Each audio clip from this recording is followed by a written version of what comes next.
ठीक है। यहाँ पर हम लोग जैव प्रक्रम यानी लाइफ प्रोसेस का अध्याय 1, ठीक, जो पोषण है हम लोग इसका 1 शॉट कर चुके हैं। इसका हम लोग ऑब्जेक्टिव क्वेश्चन बैंक करने वाले हैं, ठीक है। तो शुरुआत करते हैं। पहला क्वेश्चन देखिए, पहला क्वेश्चन है, ध्यान दीजिए थोड़ा यहाँ पर। पहला क्वेश्चन है थोड़ा ध्यान दीजिए यहाँ पर। पहला क्वेश्चन, दांत की सबसे ऊपरी परत। यह क्वेश्चन 2021 में पूछा गया है, ठीक। Option number A dentine, option number B enamel, option number C crown, ठीक। ऑप्शन नंबर डी ये ऊपर नीचे हो गया है। तो इसका सही जवाब क्या होगा? तो इसका सही जवाब होगा ऑप्शन नंबर बी इनामेल, ठीक है। इसका सही जवाब क्या होगा? Option number B enamel. चलिए आगे बढ़ते हैं। मानव आहार नाल का सबसे लंबा भाग क्या होता है? तो छोटी आंत। ऑप्शन नंबर बी सही जवाब होगा इसका, ऑप्शन नंबर बी। इसकी लंबाई कितनी होती है? जैसा कि हम जानते हैं 6 से 7 मीटर। इसकी लंबाई होती है 6 से 7 मीटर, ठीक है। अच्छा, एक बात और हम लोग समझते चलें, अमाशय के कितने भाग होते हैं? 3। अमाशय के कितने भाग होते हैं? 3। कार्डियक, फुंडिक और एक होता है पाइलोरिक। ग्रास नली एक ऐसा नली होता है जिसमें भोजन का पाचन नहीं होता। और बड़ी आंत में जल का अवशोषण होता है। इसकी लंबाई 1.5 मीटर होती है, ठीक है। 1.5 मीटर होती है, ठीक। चलिए आगे बढ़ते हैं। यह क्वेश्चन पूछा गया था 2021 में।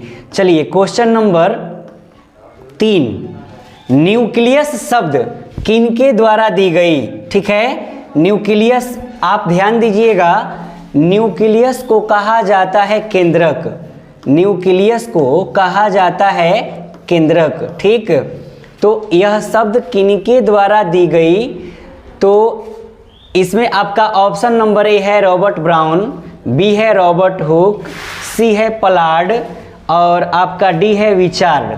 तो इसका सही जवाब होगा ऑप्शन नंबर ए, ठीक है, रॉबर्ट ब्राउन। ऑप्शन नंबर ए आपका सही जवाब होगा रॉबर्ट क्या चीज? ब्राउन, ठीक। कब देखा गया था या कब दिया गया था? तो लगभग 1831 ईस्वी में, 1831 ईस्वी में। और रॉबर्ट हुक ने कोशिका की खोज की थी कब? 1665 ईस्वी में। तो सबका अलग अलग विवरण है, लेकिन इस का आंसर जो होगा रॉबर्ट ब्राउन होगा, ऑप्शन नंबर ए। चलिए आगे बढ़ते हैं। सवाल नंबर 4, पौधे में भोजन किस रूप में जमा होता है? हम डिस्कस किए थे कि ग्लूकोज और स्टार्च दोनों टर्म रहे तो वहां पर क्लिक किया जाएगा स्टार्च। तो यहां पर आंसर जो होगा क्या चीज होगा? सही जवाब स्टार्च, ठीक है। तो इसका राइट आंसर होगा ऑप्शन नंबर सी, ठीक है, स्टार्च, ठीक। आनुवांशिकी नहीं होगा, प्रोटीन नहीं होगा, ठीक। इसमें एक्चुअली ग्लूकोज है ही नहीं, तो यहाँ पर हम डायरेक्ट स्टार्च की बात करेंगे, ठीक है, स्टार्च। चलिए आगे बढ़ते हैं।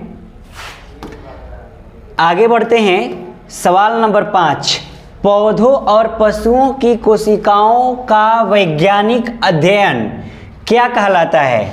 ठीक, पहला ऑप्शन है आनुवंशिकी, ठीक। दूसरा है कोशिका विज्ञान, तीसरा है साइटोजेनेटिक्स और चौथा है आपका ऑप्शन नंबर डी में ऊतक विज्ञान। तो देखिए, पौधों एवं पशुओं की अगर कोशिका के बारे में आ गया, कोशिकाओं का वैज्ञानिक अध्ययन कहलाता है साइटोलॉजी, ठीक है। आप इसे ध्यान दीजिएगा, साइटोलॉजी को हिंदी में हम कहते हैं कोशिका विज्ञान, ठीक है। तो अतः इसका ऑप्शन जो राइट ऑप्शन होगा वो ऑप्शन नंबर क्या होगा? बी होगा। पौधों और पशुओं की कोशिकाओं का वैज्ञानिक अध्ययन क्या कहलाता है? कोशिका विज्ञान कहलाता है। ठीक है, तो ऑप्शन नंबर इसका बी हो जाएगा। चलिए आगे बढ़ते हैं, समय ना गवाते हुए फटाफट आगे बढ़ते हैं। पीत रस कहाँ से स्रावित होता है? तो पीत रस स्रावित होता है आपका यकृत से। कहाँ से स्रावित होता है? यकृत से। मुख गुहा में क्या होता है? कार्बोहाइड्रेट का पाचन, इसमें प्रोटीन का और इसमें संपूर्ण भोज्य पदार्थों का पाचन होता है, इसमें वसा का भी पाचन होता है। ठीक, नेक्स्ट क्वेश्चन की बात करते हैं। निम्नांकित में कौन ट्रिप्सिन एंजाइम का कार्य है? कल ही डिस्कस किए थे, ट्रिप्सिन हो या पेप्सिन हो, ट्रिप्सिन हो या पेप्सिन हो, वह पाचन करेगा किसका? प्रोटीन का। तो इसका राइट ऑप्शन जो होगा ना, इसका राइट ऑप्शन जो होगा, ऑप्शन नंबर क्या होगा? सी। ठीक है, देखिए आप यहां से जरूर समझिएगा, जो टाइलिन होता है वो कार्बोहाइड्रेट का पाचन करता है, जो लाइपेज होता है वसा का पाचन करता है। ठीक, तो जो प्रोटीन की बात है, वो प्रोटीन किसका पाचन, प्रोटीन का पाचन कौन करता है? तो ट्रिप्सिन करता है, या कौन करता है? पेप्सिन करता है। तो यहाँ पर ट्रिप्सिन की बात है। ठीक, तो इसलिए यहाँ पर इसका राइट ऑप्शन क्या होगा? ऑप्शन नंबर सी होगा। चलिए आगे बढ़ते हैं, सवाल नेक्स्ट क्वेश्चन है आपके सामने। मुख गुहा में आहार का कौन सा भाग का पाचन होता है? तो यहाँ पर आंसर सही बनेगा ऑप्शन नंबर बी। ठीक है, ऑप्शन नंबर बी यानी कार्बोहाइड्रेट। अभी तुरंत डिस्कस किए हैं कि कार्बोहाइड्रेट का पाचन कौन करता है? कार्बोहाइड्रेट का पाचन कौन करता है? टाइलिन। ठीक है, प्रोटीन का पाचन कौन करता है? पेप्सिन या ट्रिप्सिन। वसा का पाचन कौन करता है? लाइपेज। ठीक, तो यहाँ पर जो राइट ऑप्शन बनेगा ना, ऑप्शन नंबर क्या बनेगा? बी। ठीक है, चलिए आगे बढ़ते हैं। क्वेश्चन नंबर 9, निम्न में स्वपोषी कौन है? हरे पौधे, मछली, कीट, अमीबा।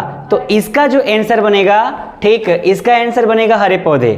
ठीक, ऑप्शन नंबर ए, हरे पौधे। यह सवाल आपका पूछा गया था, यह भी पूछा गया था 2021 में। चलिए, तो इसका राइट ऑप्शन क्या होगा? ऑप्शन नंबर ए। नेक्स्ट क्वेश्चन आपके सामने, स्वपोषी पोषण के लिए आवश्यक होता है, क्या चीज होता है? पर्णहरित को क्लोरोफिल, सूर्य का प्रकाश, कार्बन डाइऑक्साइड। इसका मतलब ये हुआ कि तीनों का तीनों जरूरी है। तो इसका राइट ऑप्शन होगा क्या चीज? इनमें सभी। देखिए यह सवाल बहुत ही इंपॉर्टेंट है, आपका 2015, 2016, 2019 और 2021 में पूछा गया है। तो इसका राइट ऑप्शन क्या होगा? Option number D, all of these, यानी इनमें से सभी। चलिए आगे बढ़ते हैं, सवाल नंबर 11, किसकी उपस्थिति के कारण पौधे का रंग हरा होता है? जैसा कि हम लोग जानते हैं, क्लोरोप्लास्ट में पाए जाने वाले क्लोरोफिल, जिसको कहते हैं पर्णहरित। तो यहाँ पर क्लोरोफिल सही जवाब होगा। ठीक, इसका आंसर जो होगा ना, राइट आंसर क्या होगा? ऑप्शन नंबर ए, राइट ऑप्शन नंबर ए। इसको हिंदी में क्या बोलते हैं?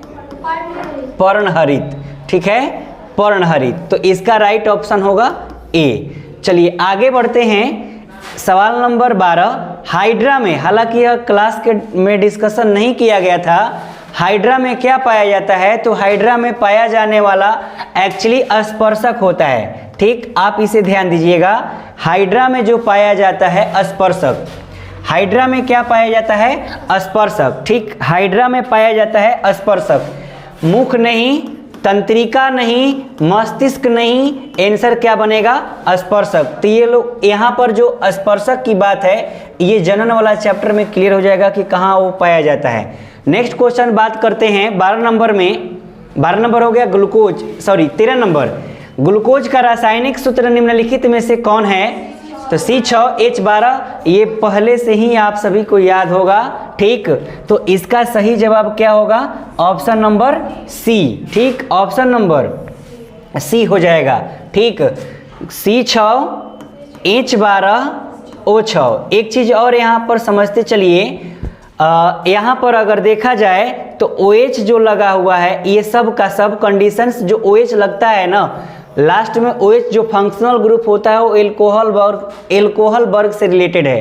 ठीक, CHO है तो यहाँ पर कार्बोहाइड्रेट है, यहाँ पर भी कार्बोहाइड्रेट है, और ये आपका C6H6 जो सेम होता है एरोमेटिक कंपाउंड जिसको बोलते हैं बेंजीन, तो ये आपका C6H6 बेंजीन का रासायनिक सूत्र है। ठीक है, नेक्स्ट क्वेश्चन की बात करते हैं, सवाल नंबर 14। ठीक, अमीबा में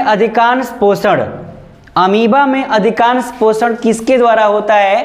ठीक, तो आपका सही जवाब अंतःग्रहण होगा। ऑप्शन नंबर क्या चीज?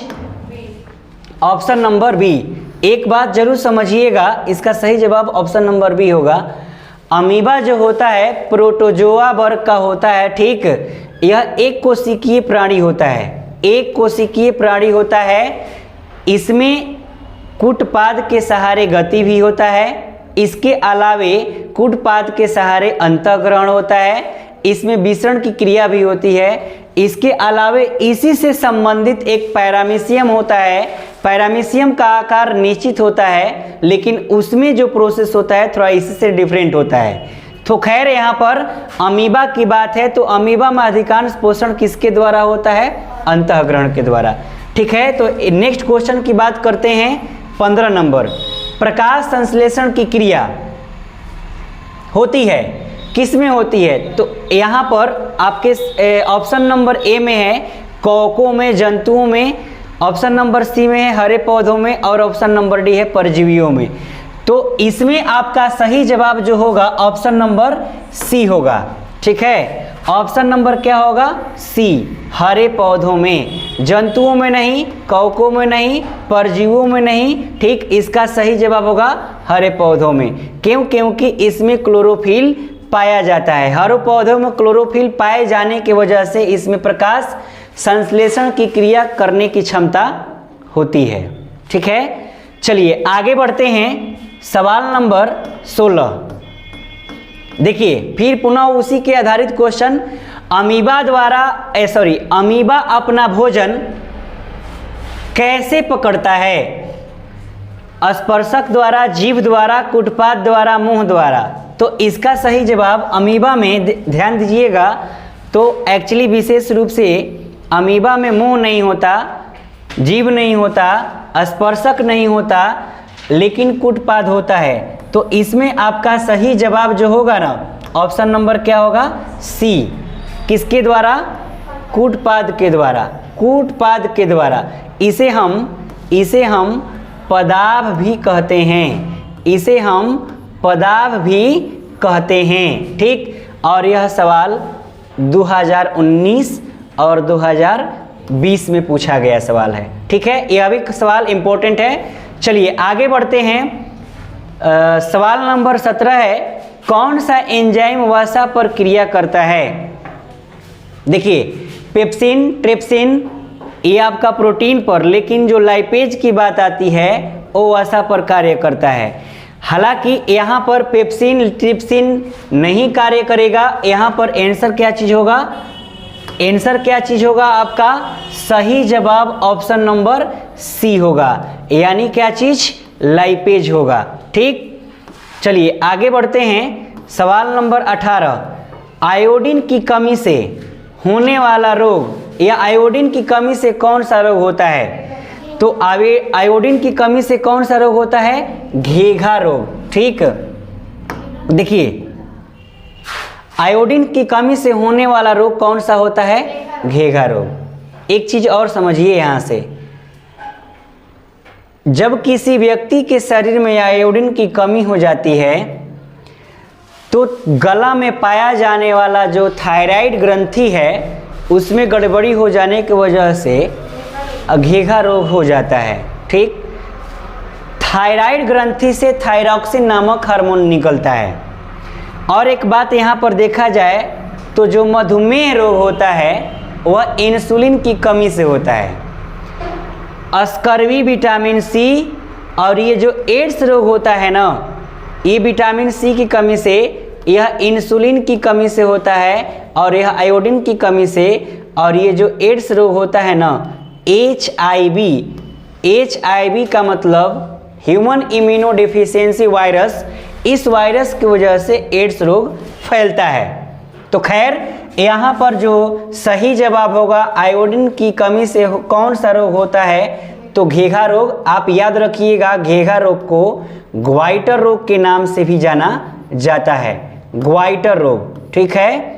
घेघा रोग को ग्वाइटर भी कहा जाता है, ठीक। तो इसके बाद अब हम आगे बढ़ते हैं सवाल नंबर 19।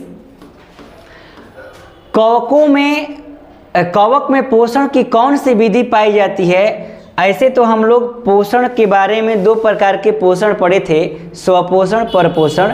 परपोषण में 3 प्रकार के, एक होता है आपका परजीवी, प्राणीसम, और एक होता है आपका मृतजीवी। तो जो कवक की बात है, कवक में पोषण की जो विधि पाई जाती है, ठीक, तो वो आपका सड़े गले चीज़ों से ये अपना पोषण प्राप्त करता है। तो सड़े गले चीज़ों से प्राप्त करे तो उसे हम क्या बोलते हैं, मृतजीवी। समभोजी आपका प्राणी सम होता है। स्वपोषी का मतलब जिसमें प्रकाश संश्लेषण करने की क्षमता होती है। इसमें आपके हरे पौधे आते हैं, इसमें मनुष्य, गाय, भैंस, अमीबा, प्रोटोजोआ वगैरह आता है, प्रोटोजोआ से संबंधित जो भी हो। और इसमें आपका कवक जैसे आपका गोबर छत्ता इसका बेस्ट एग्जाम्पल है। तो इसका जो सही जवाब होगा ऑप्शन नंबर ए हो जाएगा। चलिए आगे बढ़ते हैं सवाल नंबर 20, ठीक। दांतों को साफ करने के लिए दंत मंजन प्रायः होता है कैसा, अम्लीय नहीं होता, लवण युक्त नहीं होता। इसका सही जवाब क्या होगा, ऑप्शन नंबर ए। इसका सही जवाब ऑप्शन नंबर ए, यानी क्या चीज, क्षारीय। दांतों को साफ करने के लिए दंत मंजन प्रायः कैसा होना चाहिए, क्षारीय होना चाहिए। आगे बढ़ते हैं, निम्नलिखित में से कौन एक उभयलिंगी जंतु, हालांकि ये इसके बारे में डिस्कस नहीं हुआ है, लेकिन फिर भी उभयलिंगी जंतु का मतलब कि एक जीव और उसमें दोनों लिंग, तो इसमें आ जाता है क्या चीज, केचुआ। सही जवाब इसका क्या चीज होगा, केचुआ। ऑप्शन नंबर ए। मछली नहीं, शेर नहीं, बकरी नहीं, ये सब एक लिंगी हैं, ठीक। लेकिन जो केचुआ है ना, एक शरीर है और उसमें दोनों लिंग होता है, स्त्रीलिंग और पुल्लिंग। उसको बोलते हैं क्या चीज, उभयलिंगी अर्थात द्विलिंगी। उभयलिंगी मतलब द्विलिंगी, ठीक। उभयलिंगी का मतलब द्विलिंगी, ठीक। चलिए आगे बढ़ते हैं सवाल नंबर आपका 22।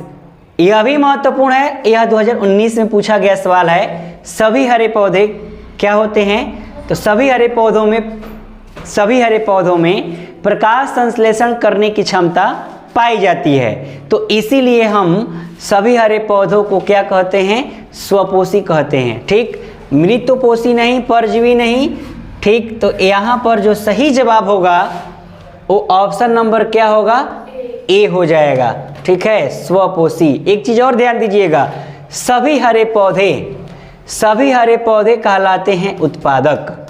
याद रखिएगा इस पॉइंट को, सभी हरे पौधे क्या कहलाते हैं, उत्पादक। अर्थात जिसमें प्रकाश संश्लेषण करने की क्षमता होती है वह स्वपोषी होते हैं, और स्वपोषी ही कहलाते हैं क्या चीज, उत्पादक, ठीक। तो आगे बढ़ते हैं सवाल नंबर आपका 23। मंड परीक्षण के लिए हरी पत्ती पर आयोडीन डालने से पहले पत्ती अल्कोहल में उबाला जाता है, किसके लिए। क्लास में तो डिस्कशन नहीं हुआ, ऐसा क्वेश्चन भी देखने को नहीं मिला चैप्टर 1 में, लेकिन फिर भी इससे संबंधित क्लोरोफिल टेस्ट वाला में सबसे पहले यहाँ पर देखा जाए तो मंड परीक्षण यानी मंड टेस्ट या स्टॉच टेस्ट में आयोडीन डालने से पहले पत्ती अल्कोहल में उबाला जाता है, किसके लिए, तो याद रखिएगा मंड को घोलने के लिए भी, क्लोरोफिल को भी घोलने के लिए, पत्तियों को मुलायम करने के लिए, अर्थात इसमें आपका यह ऑप्शन तीनों के लिए होता है। तो इसका सही जवाब क्या होगा, ऑप्शन नंबर डी, ठीक है। ऑप्शन नंबर डी इसका सही जवाब होगा। यह सवाल आपका 2018 में पूछा गया है, ठीक है। चलिए आगे बढ़ते हैं 24। स्लाइड को सर्वप्रथम कंपाउंड माइक्रोस्कोप से देखा जा सकता है या देखा जाता है कितने, तो 10x पर। इसका सही जवाब आप इसे याद रखिएगा 10x, 10 गुना यानी 5x पर नहीं 10x पर इसको देखा जाता है, 25x पर भी नहीं और 45x पर भी नहीं। इसका सही जवाब क्या होगा? Option number B. ठीक, ऑप्शन नंबर बी यानी 10x पर। स्लाइड को सर्वप्रथम कंपाउंड माइक्रोस्कोप से देखा जाता है कितना x पर? 10x पर। तो इसका सही जवाब ऑप्शन नंबर क्या होगा? बी होगा, ऑप्शन नंबर बी। चलिए आगे बढ़ते हैं, नेक्स्ट क्वेश्चन ध्यान दीजिएगा। एक वयस्क मनुष्य में कितने दांत होते हैं? हम कल डिस्कस किए थे 32। तो इसका सही जवाब ऑप्शन नंबर क्या होगा? इसका सही जवाब ऑप्शन नंबर सी। एक वयस्क व्यक्ति के मुंह में कितने दांत होते हैं? 32। और एक चीज, दांत कितने प्रकार के होते हैं? 4, कृंतक, रदनक, च्वर्णक, अग्रच्वर्णक। ठीक, चलिए आगे बढ़ते हैं। 26 नंबर सवाल है, कूटपाद किस में पाया जाता है? अभी तुरंत हम लोग डिस्कस की अमीबा में, विशेष कुछ नहीं करना है, अमीबा पर क्लिक कर देना है। तो इसमें आपका सही जवाब ऑप्शन नंबर क्या होगा? ऑप्शन नंबर सी हो जाएगा। नेक्स्ट क्वेश्चन बात करते हैं अगला 27 नंबर, क्लोरोफिल वर्णक का रंग कैसा होता है? ठीक, कैसा होता है तो हम लोग पढ़ चुके हैं, ऑप्शन नंबर ए। कैसा होता है? हरा होता है। तो इसका ऑप्शन नंबर क्या हो जाएगा? ए। ठीक, चलिए आगे बढ़ते हैं, समय ना गवाते हुए आगे बढ़ते हैं। ग्वाइटर अभी अभी हम डिस्कस किए हैं, ग्वाइटर को घेंघा कहा जाता है, घेंघा रोग। तो ग्वाइटर अथवा घेंघा पनपता है किसकी कमी से? तो आयोडीन की कमी से। तो ऑप्शन नंबर क्या होगा? ऑप्शन नंबर इसका हो जाएगा B, right option number B. ठीक है, चलिए आगे बढ़ते हैं। एक चीज और समझते हुए चलेंगे, चीनी की कमी से होने वाला रोग जो होता है ना, चीनी की कमी से होने वाला रोग या चीनी के बढ़ने से, इसमें शुगर रोग का अंश आता है, हालांकि बढ़ने से ज़्यादा होता है। रक्त की कमी से एनीमिया रोग होता है। मोटापा होने के पीछे हार्मोन से भी रिलेटेड कोई घटनाएं या कोई हार्मोन भी इसके पीछे हो सकता है। लंबा हो जाना, छोटा हो जाना, ठीक, बौनापन होना, ये सब हार्मोन से रिलेटेड घटनाएं हैं, मतलब हार्मोन की कमी से या बढ़ोतरी से होता है। खैर यहाँ पर ग्वाइटर अथवा घेंघा किसकी वजह से या किसकी कमी से? तो आयोडीन की कमी से। तो इसका सही जवाब ऑप्शन नंबर क्या होगा? बी। नेक्स्ट क्वेश्चन आपके सामने, भोजन का पचना किस प्रकार की अभिक्रिया का उदाहरण है? तो इसका आंसर होगा उपचयन अभिक्रिया यानी ऑक्सीकरण। रिडॉक्स नहीं यहाँ पर होगा, विस्थापन भी नहीं होगा, संयोजन भी नहीं होगा, अपचयन भी नहीं होगा। हम लोग यहाँ पर क्लिक करेंगे क्या चीज? उपचयन। ये उपचयन को क्या बोलते हैं?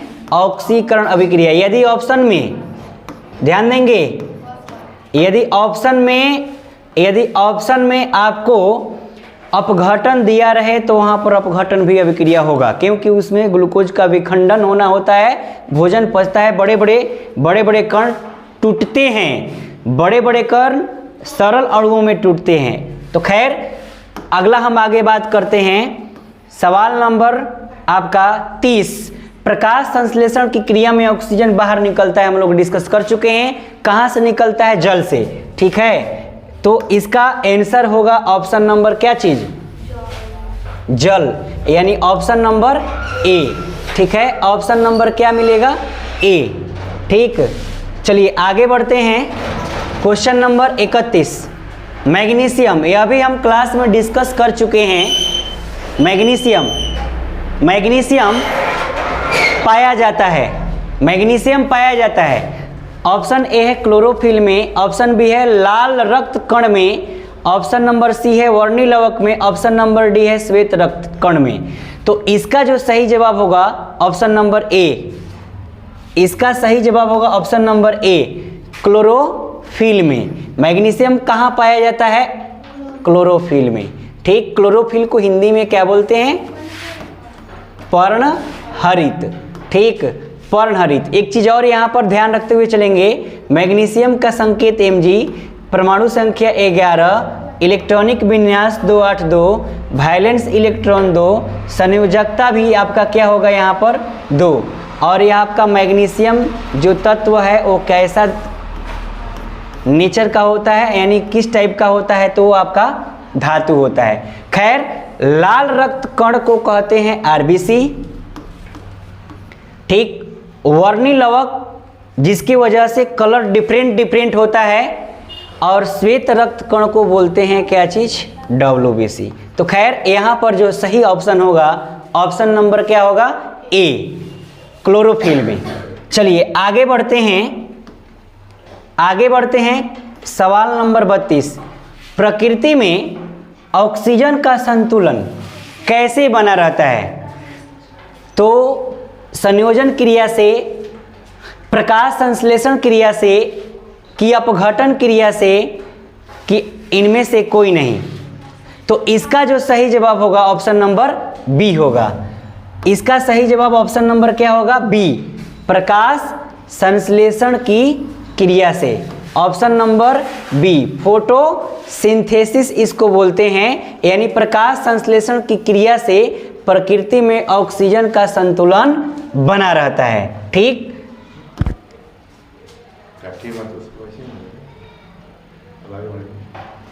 हाँ, चलिए यहाँ पर थोड़ा ध्यान देंगे। अगला क्वेश्चन, जीवन की एक महत्वपूर्ण विशेषता है अणु की गति, वृद्धि, संघ या समन्वय। तो इसका आंसर जो होगा, ऑप्शन नंबर क्या होगा, बी, वृद्धि। जीवन की एक महत्वपूर्ण विशेषता क्या है, ऑप्शन नंबर बी। अर्थात क्या चीज यहाँ पर, क्या चीज है ऑप्शन नंबर बी में, वृद्धि। ठीक।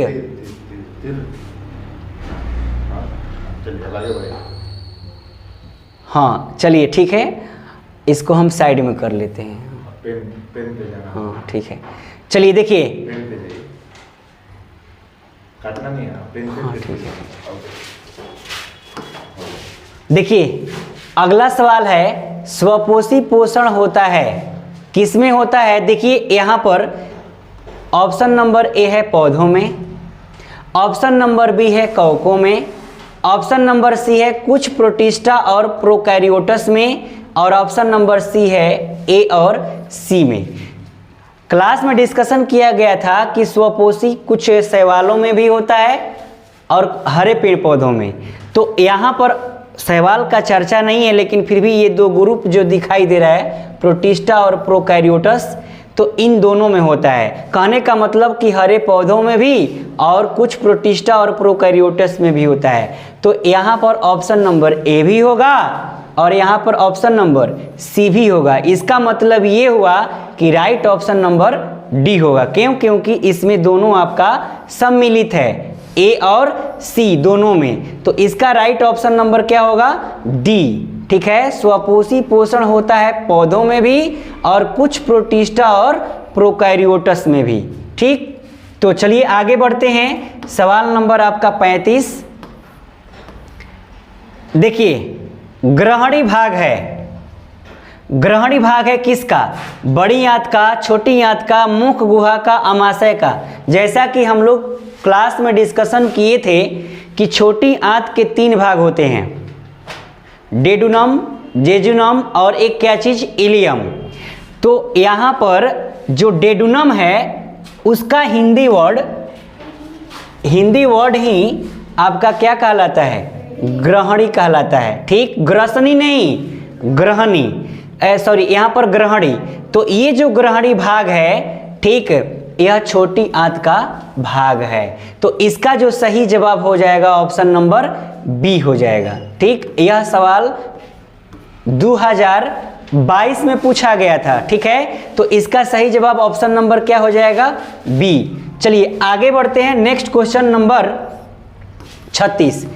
प्रकाश संश्लेषण होता है, कब होता है? यह भी सवाल आपके 2022 में पूछा गया है। ठीक है, दिन में कि रात में, कि दिन और रात दोनों में, कि इनमें से कोई नहीं। तो इसका जो सही जवाब होगा ऑप्शन नंबर ए हो जाएगा। प्रकाश संश्लेषण कब होता है? तो प्रकाश संश्लेषण दिन में होता है। ठीक है, कब होता है? दिन में।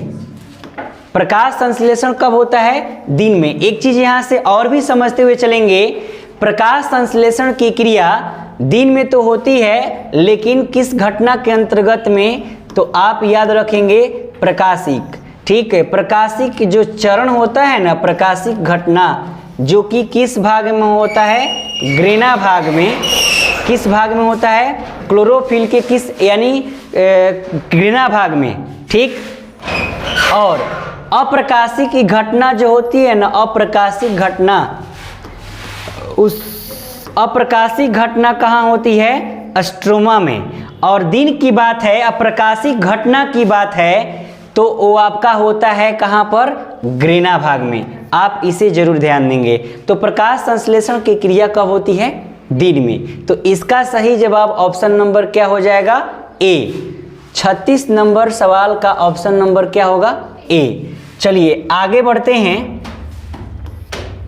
आगे बढ़ते हैं। देखिए मृत जीवी का उदाहरण है, मृत जीवी का उदाहरण है, जैसा कि हम लोग इसके बारे में डिस्कस कर चुके हैं। ध्यान दीजिए थोड़ा यहाँ पर, मृत जीवी का उदाहरण है। तो मृत जीवी का उदाहरण कौन है, अमीबा नहीं होता, ठीक, अमीबा नहीं होता, ओडोल नहीं होता, अमरबेल भी नहीं होता, ठीक।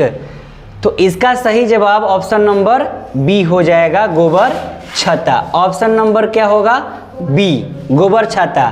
किसका उदाहरण है, मृत जीवी का, ठीक। इसका आंसर हो गया ऑप्शन नंबर बी। चलिए आगे बढ़ते हैं, सवाल नंबर 38। पौधों में प्रकाश संश्लेषण का स्थान क्या होता है। तो आप याद रखेंगे माइटोकॉन्ड्रिया में, माइटोकॉन्ड्रिया में ग्लूकोज का पूर्ण विखंडन होता है और यहाँ पर एटीपी का निर्माण होता है। माइटोकॉन्ड्रिया में एटीपी का निर्माण होता है, इसे ऊर्जा घर भी कहा जाता है, ठीक। ल्यूकोप्लास्ट, ल्यूकोप्लास्ट एक प्रकार का लवक का टाइप्स होता है, इसमें वो क्रिया नहीं होता, इनमें तो यहाँ पर अलग बात है। लेकिन जो क्लोरोप्लास्ट है, क्लोरोप्लास्ट, इसमें जो क्लोरोप्लास्ट है इसमें प्रकाश संश्लेषण की क्रिया होती है, जिसको बोलते हैं हरित लवक, इसको बोलते हैं हरित लवक, ठीक। चलिए तो इसका जो सही जवाब होगा ऑप्शन नंबर क्या हो जाएगा, बी। चलिए आगे बढ़ते हैं, सवाल नंबर 39। ध्यान देंगे, यह भी डिस्कशन हुआ था परिशेषिका, इसके बारे में हम डिस्कस किए थे।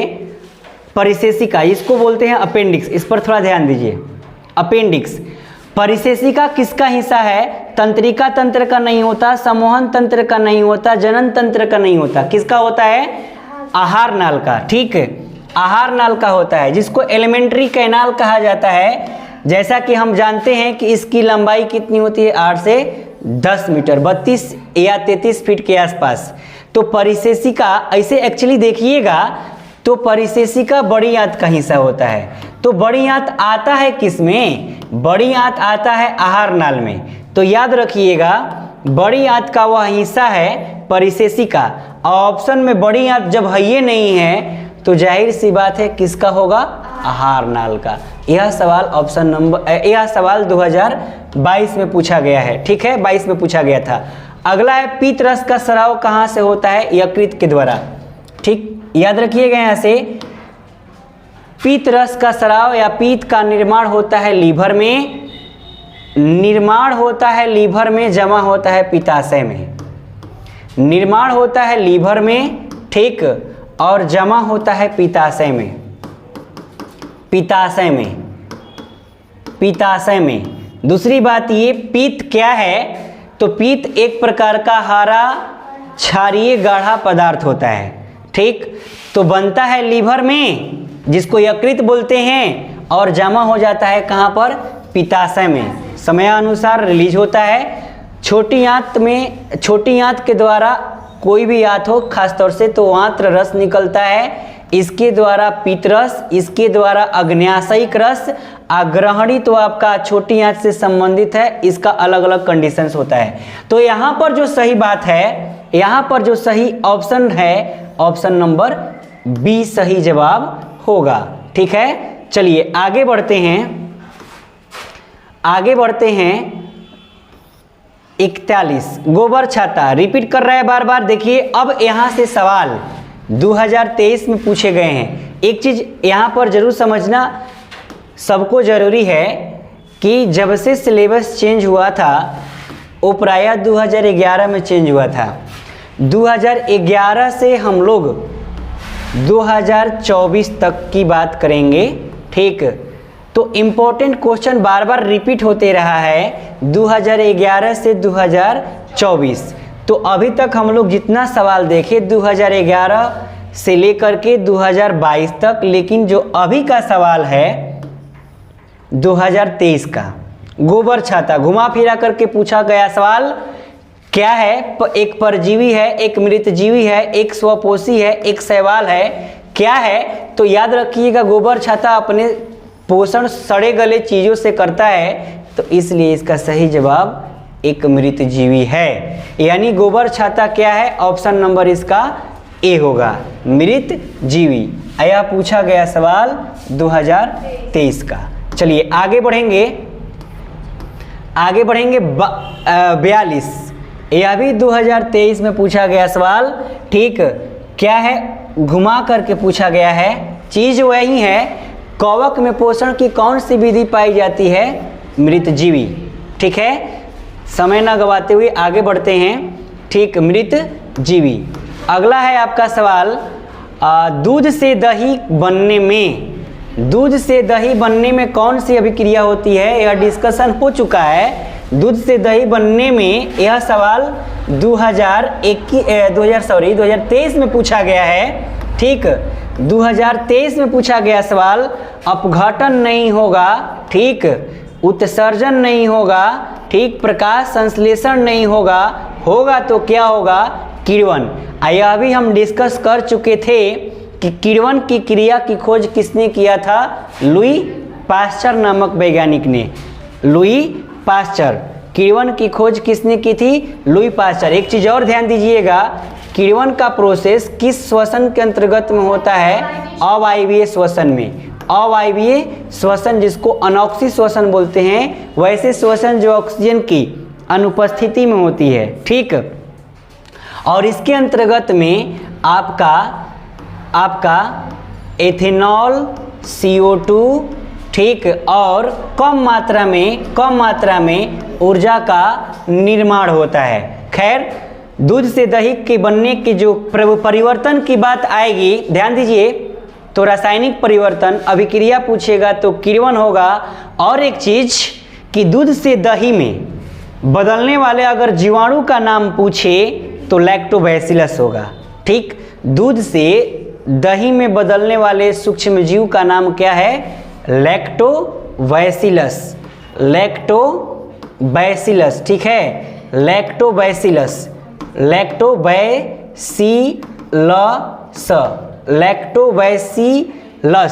जीवाणु के चलते दूध से दही में वो परिवर्तन हो जाता है। चलिए आगे बढ़ते हैं। क्लोरोफिल वर्णक पुनः दोबारा घुमा करके पूछा गया सवाल 2023 में, यह भी पूछा गया, ठीक। देखिए जी, ध्यान दीजिए यहाँ पर सभी कोई। क्लोरोफिल वर्णक का रंग होता है कैसा? हरा। दोबारा घुमा फिरा करके पूछा गया सवाल, ऑप्शन नंबर डी, यह पूछा गया सवाल 2023 में। चलिए आगे बढ़ते हैं, ध्यान दीजिएगा। दांत का कठोरतम भाग क्या कहलाता है? ये पीछे क्वेश्चन वाला रिपीट हो रहा है, ठीक। सबसे कठोरतम भाग क्या कहलाता है? इनामेल। ऑप्शन नंबर क्या हो जाएगा? बी, ठीक है। ऑप्शन नंबर बी, ये आपका 2023 में पूछा गया सवाल, ठीक। चलिए आगे बढ़ते हैं, 46 नंबर, ध्यान दीजिए। क्लास में अभी डिस्कशन किया गया था कि रंध्रों का खुलना एवं बंद होना, यहां पर ध्यान दीजिए। रंध्रों का खुलना एवं बंद होना किसकी वजह से या उसके ऊपर कौन सा सेल कंट्रोल करती है? तो गार्ड सेल, जिसको बोलते हैं द्वार कोशिका। तो यहाँ पर ऑप्शन नंबर सामने है, क्यूटिकल से, गार्ड कोशिका से, वात रंध्रों से। तो यहाँ पर जो सही जवाब होगा गार्ड सेल से, यानी द्वार कोशिका से। तो ऑप्शन नंबर क्या हो जाएगा? बी। सही जवाब ऑप्शन नंबर बी। चलिए आगे बढ़ते हैं। सवाल नंबर 47, निम्न में से किस रंग की किरण प्रकाश संश्लेषण के लिए सबसे ज़्यादा प्रभावी होता है? तो आप याद रखिएगा रेड कलर का ज़्यादा प्रभावी होता है, यानी ऑप्शन नंबर क्या हो जाएगा? डी, लाल रंग का सबसे ज़्यादा प्रभाव डालता है डी। आप इसे जरूर पढ़े होंगे कि जो लाल रंग होता है ना, इसका सब तरंगदैर्घ्य सबसे ज़्यादा होता है। लाल रंग का तरंगदैर्घ्य सबसे ज़्यादा होता है। ध्यान दीजिए यहाँ पर, लाल रंग का तरंगदैर्घ्य सबसे ज़्यादा होता है। इसीलिए रेलवे सिग्नल में या खतरे की निशानी में लाल रंग का ही प्रयोग किया जाता है। ठीक है, लाल रंग का ही प्रयोग किया जाता है। एक मिनट, हाँ चलिए आगे देखते हैं। तो सबसे प्रभावी ज़्यादा रंग कौन होता है? रेड। चलिए आगे बढ़ते हैं। 48, अस्टार्च की उपस्थिति में जांच के लिए किस विलयन का उपयोग होता है? तो आयोडीन का। आप याद रखिएगा इसे, किसका यूज होता है? आयोडीन का।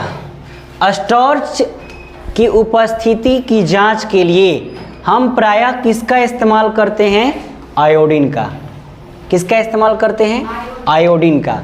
चलिए इसका जो सही जवाब होगा ऑप्शन नंबर ए हो जाएगा। चलिए आगे बढ़ते हैं। सवाल नंबर 49, प्रकाश संश्लेषण की दर निम्न में किन कारकों पर निर्भर करती है? तो याद रखिएगा प्रकाश के गुण पर और प्रकाश की मात्रा दोनों पर निर्भर करता है। तो इसका सही जवाब ऑप्शन नंबर क्या हो जाएगा? सी, ए और बी दोनों पर, प्रकाश के गुण पर भी और प्रकाश के मात्रा पर भी उसकी दर निर्भर करती है। तो ऑप्शन नंबर इसका क्या हो जाएगा? सी। चलिए आगे बढ़ेंगे। रंध्र मुख्यतः पाए जाते हैं, ध्यान दीजिएगा, रंध्र को अस्टोमाटा कहा जाता है। रंध्र को अस्टोमाटा कहा जाता है। इसी के द्वारा O2 और CO2 का विनिमय होता है और इस पर कंट्रोल करने वाली सेल्स द्वार कोशिकाएं होती है। तो यह पाया कहाँ जाता है? तो पत्तियों में। ठीक है, पत्तियों में पाया जाता है, पत्तियों में पाया जाता है, अर्थात पत्तियों पर हम यहाँ पर यूज करेंगे। इसका जो सही जवाब होगा, कहाँ पाया जाता है? जड़ों पर नहीं, पत्तियों पर पाया जाता है। एक चीज और आप ध्यान दीजिएगा, इसका सही जवाब क्या होगा? ऑप्शन नंबर बी, पत्तियों के बाह्य त्वचा पर पाए जाने वाली संरचना को क्या बोलते हैं? एपिडर्मिस। पत्तियों के बाह्य त्वचा पर पाए जाने वाले संरचना को क्या बोलते हैं? एपिडर्मिस बोलते हैं। एपिडर्मिस बोलते हैं। पत्तियों के बाह्य त्वचा पर पाए जाने वाले संरचना एपिडर्मिस। पत्तियों में जो पाए जाने वाले छोटे छोटे जो छिद्र होते हैं, जो रंध्र होते हैं, जिसे हम अस्टोमाटा कहते हैं, वो प्राय पत्तियों पर पाया जाता है। इसलिए इसका सही जवाब ऑप्शन नंबर बी होगा। चलिए आगे बढ़ते हैं। कृमि रूप परिशेषिका किसका हिस्सा है? ये पीछे भी हम लोग स्टडी कर चुके हैं, जान चुके हैं। आहार नाल अर्थात बड़ी आंत का होता है। तो यहाँ पर ऑप्शन में बड़ी आंत नहीं है, इसका आंसर क्या हो जाएगा? आहार नाल, एलिमेंट्री कैनाल। ऑप्शन नंबर क्या चीज? ए। ठीक, आगे बढ़ते हैं। और शायद इस टॉपिक में आपका क्वेश्चन बैंक आज के सेशन में 52 ठो ही है। प्रकाश संश्लेषण के प्रकाश रासायनिक अभिक्रिया, प्रकाश संश्लेषण के प्रकाश रासायनिक अभिक्रिया क्लोरोप्लास्ट के स्ट्रोमा में होता है? नहीं। ग्राना में होता है? तो हाँ। प्रकाश रासायनिक अभिक्रिया कहे तो ग्राना में, अप्रकाशिक कहे तो स्ट्रोमा में। ठीक, कोशिका द्रव्य में आपका होता है ग्लाइकोलाइसिस क्रिया, माइटोकॉन्ड्रिया में ग्लूकोज का पूर्ण विखंडन होता है, लेकिन क्लोरोप्लास्ट में प्रकाश संश्लेषण के प्रकाश रासायनिक अभिक्रिया होती है, वो भी किस भाग में? ग्रेना भाग में। तो इसका सही जवाब ऑप्शन नंबर बी होगा। ठीक है, तो इस हिसाब से आपका यहाँ पर चैप्टर नंबर 1 का इम्पोर्टेंट क्वेश्चंस आपका कंप्लीट होता है। 2021 से 2011 से लेकर 2024 से रिलेटेड क्वेश्चन था।